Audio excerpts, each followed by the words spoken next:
नमस्कार दोस्तों, समाज सेवी संस्था Anupama Raj Dandotiya welfare foundation ARD news digital media network के स्पेशल बुलेटिन सच और हक की आवाज में आप सभी का स्वागत है। दोस्तों, भारतीय संविधान को जनता के द्वारा और जनता के लिए होने की बातें कही जाती हैं, पर असल में सच्चाई कुछ और ही है। दोस्तों, आपने बिल्कुल सही सुना, हम बात कर रहे हैं भारत की उस कानून व्यवस्था की जिसे ईमानदारी से चलाने वाले ही बेईमान होते जा रहे हैं। ताजा उदाहरण है इलाहाबाद हाईकोर्ट के साधारण वकील से हाईकोर्ट दिल्ली के जज न्यायाधीश बनने वाले महामहिम यशवंत वर्मा जी, जिनके घर 500 करोड़ से ज्यादा कैश नकदी मिलने की खबर सामने आई है। पावरफुल जज साहब के कारण राख में तब्दील बरामद रुपयों की संख्या 17 करोड़ के लगभग बताई गई। दोस्तों, जबकि ये संख्या 100 गुना ज्यादा है। जज साहब ने तो नोट चलने बरामद होने की खबर ही नकार दी। दोस्तों, जज साहब के बंगले में नोट का मामला थमा ही नहीं था कि सिंभावली शुगर मिल में करोड़ों की हेराफेरी का मामला उठ गया है। दोस्तों, इलाहाबाद के वकील से हाईकोर्ट जज बने जस्टिस यशवंत वर्मा इन दिनों देश ही नहीं विदेशों में भी बड़े चर्चा का विषय बने हुए हैं।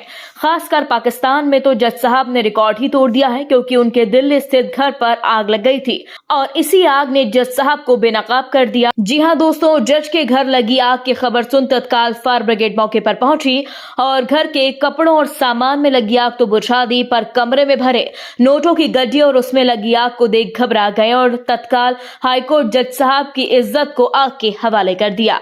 दोस्तों, आग बुझाने के बाद कथित तौर पर वहां से भारी तादाद में कैश बरामद हुआ और उस केस ने जज साहब को हाईकोर्ट की कुर्सी से तो हटा ही दिया, जेल में बैरंग भी बुक करवा दी, क्योंकि 17 करोड़ से उठा मामला 500 से 600 करोड़ रुपए से भी आगे जाता नजर आ रहा है। क्योंकि इसी के साथ ही अब जस्टिस वर्मा से जुड़ा एक और मामला सामने आ चुका है। इस मामले में उनका नाम बाकायदा सीबीआई के एफआईआर में भी दर्ज किया गया था। यह मामला सिंभावली शुगर मिल से जुड़ा हुआ है, जिसमें वर्मा जी ने पावर का इस्तेमाल कर उसे दबा दिया। दोस्तों, आपको बता दें, यशवंत वर्मा जब वकील थे तभी उन पर सिंभावली शुगर में फर्जीवाड़े को लेकर एफआईआर दर्ज हो गई थी। आरोप है कि इस मिल ने बैंकों को धोखा दिया। जी हां दोस्तों, ये बात आज भी जग जाहिर है। दिल्ली हाईकोर्ट के चर्चित वायरल जस्टिस यशवंत वर्मा 13 अक्टूबर 2014 को इलाहाबाद हाईकोर्ट के जज बनने से पहले सिंभावली शुगर्स में नॉन एग्जीक्यूटिव डायरेक्टर थे। इस सिंभावली शुगर्स का खाता साल 2012 में एनपीए यानी नॉन परफॉर्मिंग एसेट घोषित कर दिया गया था, जिसके सूत्रधार वर्मा जी ही थे।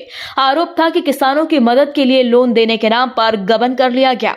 आपको बता दें, आज जो नोट जले हैं, गड्डियां बरामद हुई हैं, उसके पहले 22 फरवरी 2018 को सीबीआई ने भ्रष्टाचार निवारण अधिनियम के तहत एक एफआईआर दर्ज की थी। इसके 5 दिन बाद प्रवर्तन निर्देशालय ने 27 फरवरी 2018 को मनी लॉन्ड्रिंग एक्ट के तहत ईसीआईआर दर्ज की। इस FIR oriental bank of commerce की शिकायत पर वीओ कंटिन्यू। ये FIR oriental bank of commerce की शिकायत पर दर्ज की गई थी। ओबीसी ने सिंभावली शुगर्स को 150 करोड़ रुपए का लोन दिया था, पर चुकता न कर पाने पर बैंक ने सीबीआई से शिकायत की और कहा, चीनी मिल ने किसानों की मदद करने के नाम पर लोन लिया पर किसानों को नहीं दिया, बेईमानी से काम किया गया। बाद में ओबीसी का पंजाब नेशनल बैंक पीएनबी में विलय हो गया और मामला भी रफा दफा हो गया, क्योंकि तब तक ये जज साहब लाट साहब बन गए थे। दोस्तों, इलाहाबाद हाईकोर्ट ने 2 फैसलों में इस हाईकोर्ट जज का एफआईआर का जिक्र किया। ये फैसले उन आरोपियों से जुड़े थे जिन्होंने सीबीआई के एफआईआर को रद्द करने या अग्रिम जमानत के लिए अर्जी दी थी। इसके बाद पिछले साल मार्च में सुप्रीम कोर्ट ने इलाहाबाद हाईकोर्ट के फैसले को पलट दिया था। इलाहाबाद हाईकोर्ट ने सीबीआई के नेतृत्व वाले बैंकों के समूह के सिंभावली शुगर्स को दिए गए लोन की सीबीआई जांच का आदेश दिया था।